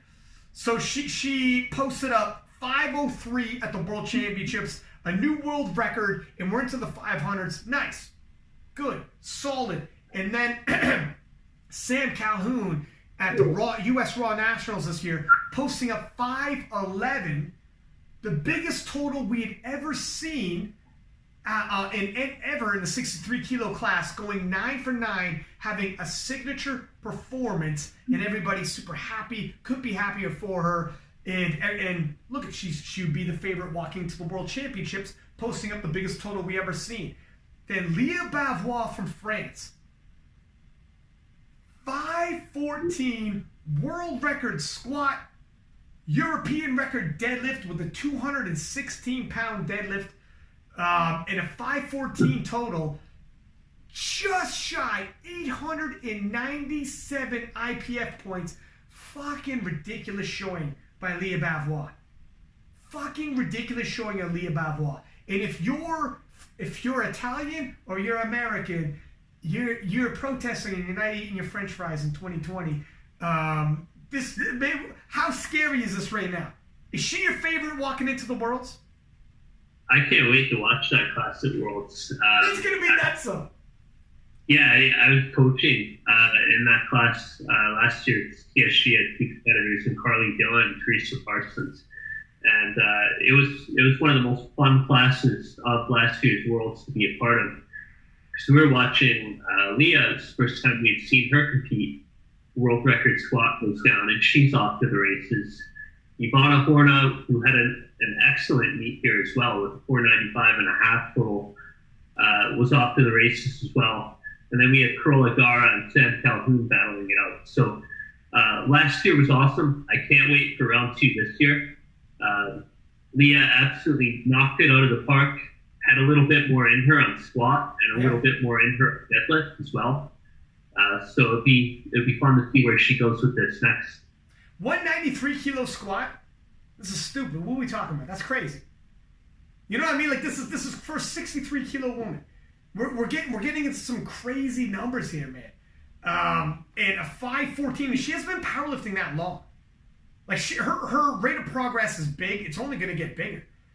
You know, she's in terms of I want to say I thought I saw, because she was on the podcast as well. She's got a phenomenal story. If you want to hear a good story, scroll back into her catalog for the Leah Bavois story.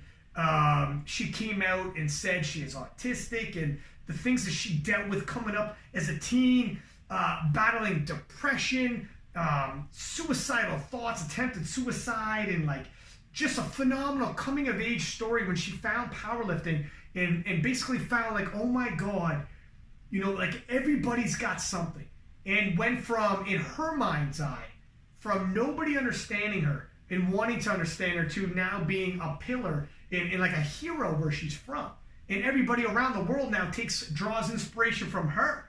And it's like, man, I was like, in my story, the ugly duckling who now is that girl on top. And everybody's drawing inspiration from her, looking up to her. She's doing things that we've never seen anybody do in the history of our sport.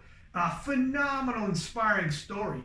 And so go check out that podcast if you want to hear a good story. And she tells it. And to hear what she's overcome, what she says, her fear in terms of being in public spaces, her fear in terms of crowds, and to overcome that, you want to talk about pressure on an international scene what some lifters might face. Imagine what this young woman faces when she deals with some real fear like that. You know, just outside of her control. And she goes into more detail in the podcast. I'm not doing it justice. Phenomenal showing, phenomenal story. I mean, it's great stuff. She's amazing. And then let's also give a little kudos. Ivana Horna. And for her to win the European Championship, not only did she post the greatest total of all time, she has to beat, going back to Belarus. So last time we were at last time we were in Belarus for the World Championships, Ivana Horna won it. This is a former world champion we're talking. She's not beating slouches for the European title. Last time we had a world championship at Belarus, Ivana's telling herself, excuse me, pardon me. Belarus has been very kind to me. I'll see you ladies in Belarus again. Thank you very much. Ivana Horna is no chump. She's a former world champion and a decorated lifter herself, finishing off with a 495.5 total and doubling back to the world championship, if I may. That would have took her a silver medal, just edging out Sam Calhoun. I get it. Sam would have lowered her last deadlift and went for that. But nonetheless, it just puts in perspective what Ivana Horna is capable of doing. And if, like, obviously you can't look past Leah, do not be stupid and look past Ivana. World class, she will take a world title from you if you're not ready. She will take your silver medal. She will take your bronze medal. A scrappy individual coming from Slovakia. Yeah, these ladies are raising the standard for the division quite fast these days. So it's one of the most fun and most rapidly improving divisions in powerlifting. And it's the best time to follow this one. So congratulations to both ladies on their excellent performances. I also wanted to mention that Maria Dubinskaya, Veronica McKeek, Iris Schulten, and Jolene Dreesen all bought it. They all hit significant personal bests. And this is kind of like the 105 class was for the men, with everyone making progress in that top 6. So really fun class to follow, and well done to all these ladies. Let's talk about the 74s, sir. The 72s. The 72s, look at, if you want to talk about warning shots, Mother Russia, from Russia with love, are they firing warning shots? Here's a couple of warning shots to all of our American and U.S. Island and Canadians. The Russians are firing warning shots from Russia with love. Angelina Ilokia. Oh my God! I better have this down by Belarus if I'm doing the commentary for this class because she's a contender. Ilovikova from Russia, a 543.5 kilo total. I know we already said how crazy it is, but it's got a 203.5 squat, which is a world record, a 230 kilo deadlift, which is a European record, taking the world record total. Listen to me, my friends. In 2019, we saw powerlifting's greatest dynasty fall when Oleg Jaroslav from Poland fell to Kjell from Norway. I don't got to tell you about Kjell. Nice sporting rival of Taylor Atwood. I'm sure you're familiar and done your homework well. They call him the GOAT Tamer. He's the only man in history to have a win over the classic GOAT in 74, which is Taylor, and the quick GOAT in 74, which is Olich. So we saw in 2019 the greatest dynasty in powerlifting fall. In 2020, the #1 powerlifter of all time in the classic division, in my mind's eye, is Kimberly Walford. I see no greater dynasty. People tell me, oh, it's the classic division. It's too soon to call a GOAT in the classic division. It only started in 2003. Fuck you. If I may be so blunt, listen to me. U.S. Raw Nationals, which is a crazy thick competition. She's won in 72 and 63, beat Jen Thompson in a head-to-head competition for the U.S. Raw National 63 kilo title. You want to talk about names on your resume. Never lost, and then in the IPF World Championships, never lost ever. Kimberly Walford, if that isn't a GOAT material, what the fuck are we talking about? How many years in a row, how much dominance do you need to be a solidified GOAT? When we're talking about, we had a dynasty podcast one time, we're talking hockey dynasties. I think the Edmonton Oilers won 5 years in a row, and they were the dynasty. Well, what is 5 years at the World Championship level, 6 years, whatever it is now? So, excuse me, pardon me, it's stupid. Yes. It's a dynasty. Yes, she is the 72 kilo GOAT. Yes, she might be the best dynasty we've seen in the classic division, regardless of weight class for the women, regardless if we're talking about the men. So in 2020, is Angelina the woman who's going to break the next great powerlifting dynasty at her age, born in 93? She might be the one to do it. Yeah, I mean, with the 56 kilos she's added this year under her total, who knows where she's going to take the class. So many great lifters in this class, though, and it really remains to be seen what's going to happen at Worlds, because they've all got so much time to train and continue getting better.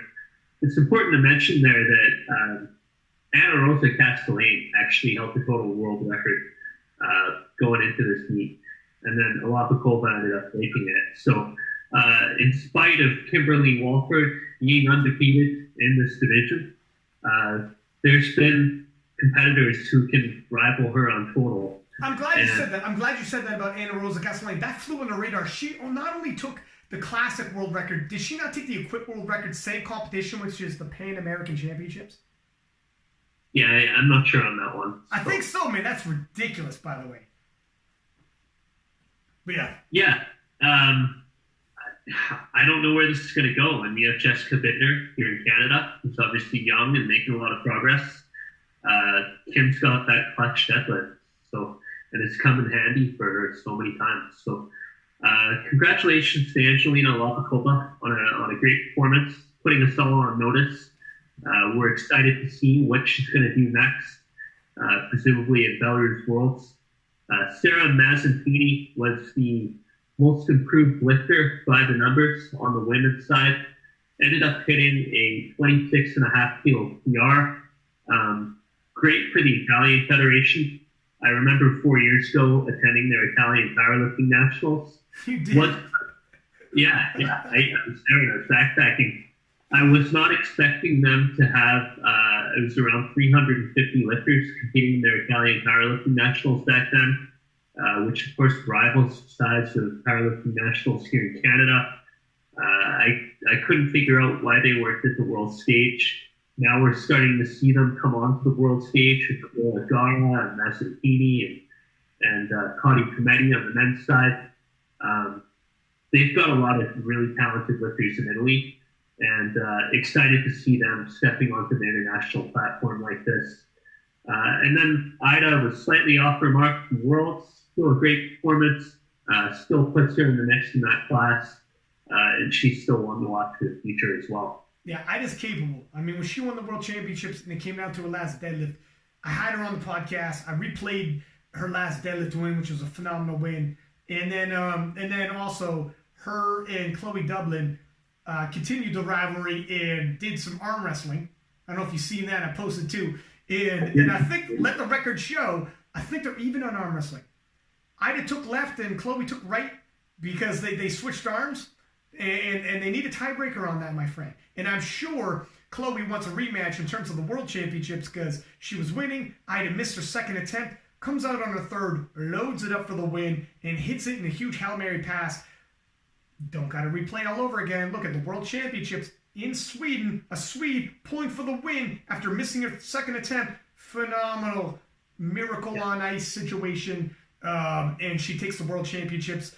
Ida, tons of heart. In this particular European Championships, and again, she's a junior. She's got tons of years left ahead of her. Her best years of lifting are well ahead of her. So plenty of room to grow. She just started powerlifting a couple years ago. In this particular European Championships, in her first foray in the Open at the international level, missed her third squat, bench, and deadlift. So it wasn't the greatest day piecing it together. If she hits her third attempts, could be a completely different story. Is what it is. But yeah, I think if we're looking ahead, and I'm glad you brought up Castellane, by the way, because the Pan American Championships, we didn't really super cover it. I reposted some highlights, didn't really touch up on it. It's another regional event. It's the whole Western Hemisphere, Canada, US, and all of South America. And so it's an international event.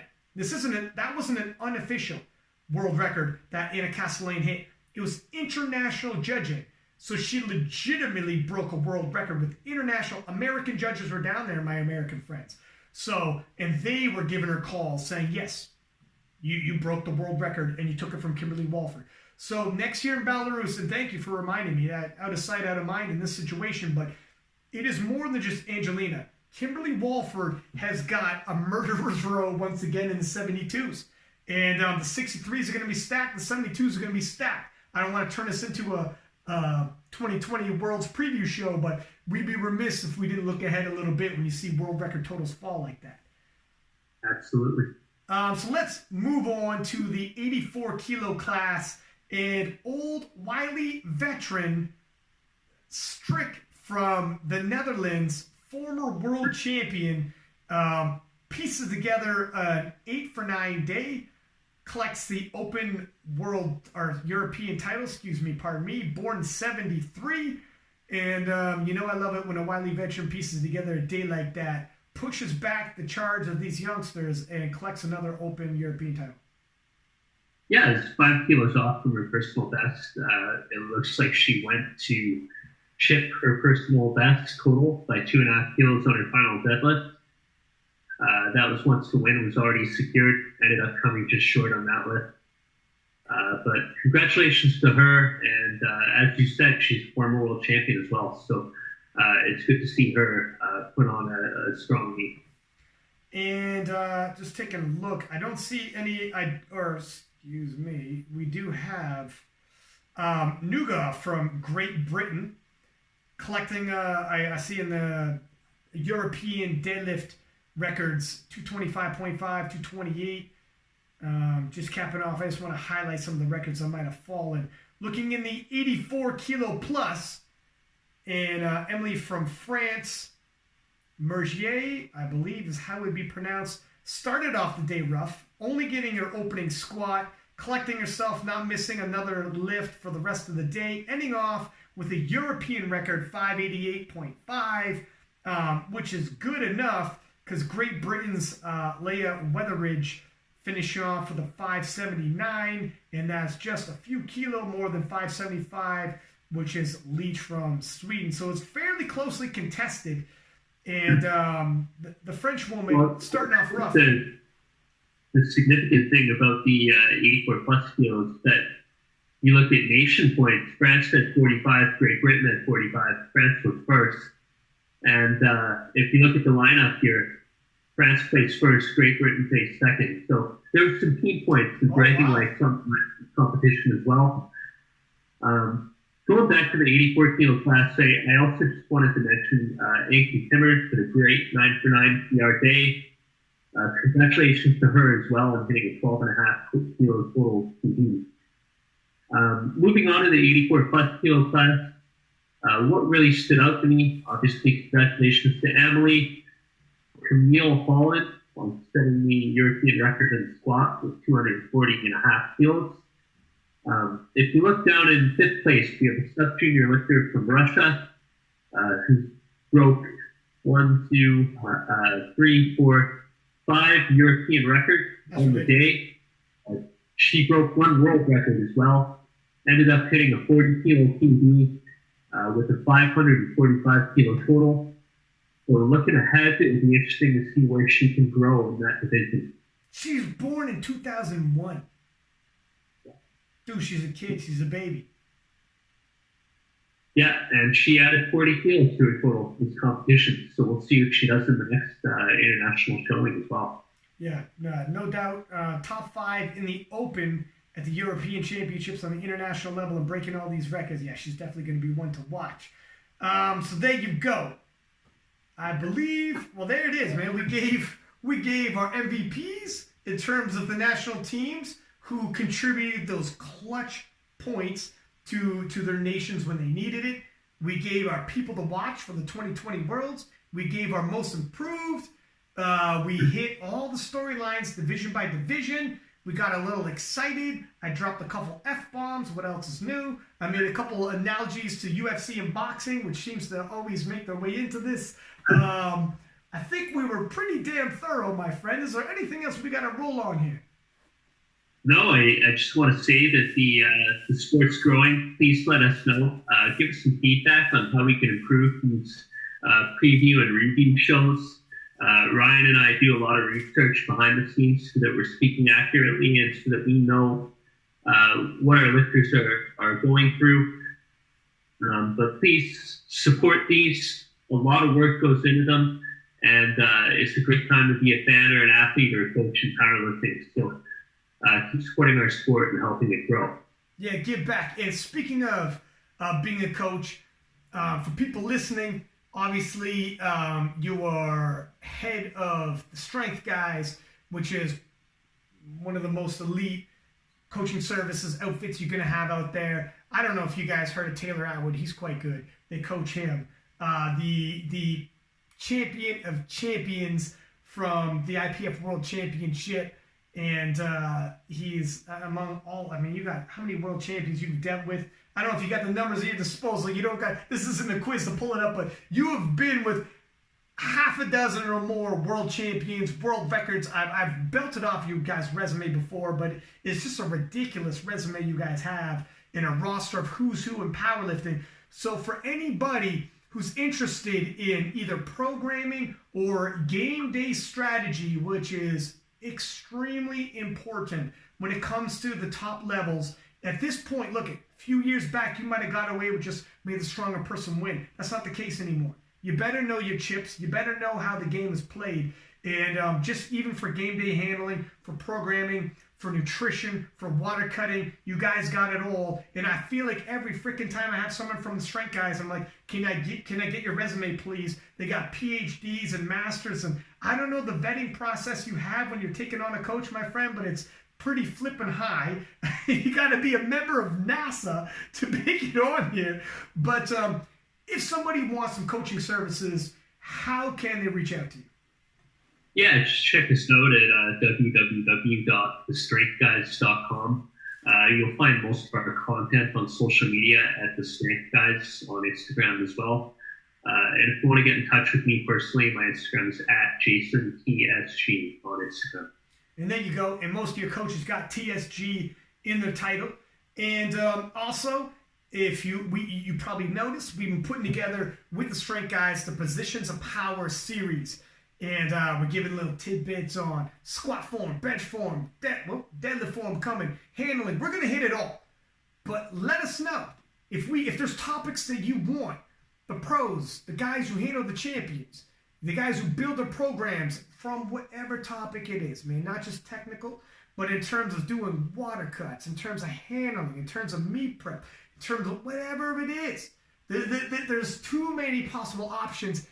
Send it to us. And this is free content we're going to be distributing to you in more exciting announcements in regards to the Positions of Power series and what this may blossom into. But that is some 2020 talk. And until then, we're going to leave you hanging. But my man, thank you very much for joining. I know Matt Gary's got some big shoes to fill. That's what you said when I asked you to come on here. You're like, whoa, man, this is Matt Gary's seat. That's some big shoes to fill. I think you did a phenomenal job. You're 100% right. Matt Gary's got some big shoes to fill, but you fucking filled them, my friend. You filled them comfortably. You kept the Tootsie Rolls nice and warm in those shoes. You do a bang-up job in terms of your scouting report, and you do a bang-up job in terms of recounting the rundown of the championship. Door is always open. We got to do this again. Thank you very much for having me. 2 hours of your time. Much appreciated. I'll let you go. I know you're crazy freaking busy. You got champions to make, right, my friend? Absolutely. You got the SBD Invitational and programming and everything for Taylor and getting everything on point and bringing home the win and collecting big checks. So good luck, my friend. We'll keep in contact. Appreciate it. Thank you. See you, buddy. And there it is. The European recap. I hope you enjoyed it. Everybody was hitting me up leading into the World Championships. We had so many Europeans taking world titles and breaking world records and taking medals. And they're like, hey, I didn't hear my name enough on King of Lifts, not the podcast, not as interviews, not in the repost. We need some more love. We're giving you more love. So support it and take this, throw it up in your Instagram stories. Let your friends know. Subscribe. If you're watching it on YouTube, subscribe. If you're listening to it, subscribe. Tell everybody. Give back. We're going to keep belting off these shows. Recap shows, preview shows, and getting these champions, European, national, and world on the show to tell their story. With no further ado, man, 2 hours of content. I think we're good from Six Pack Lapidat. Until next time.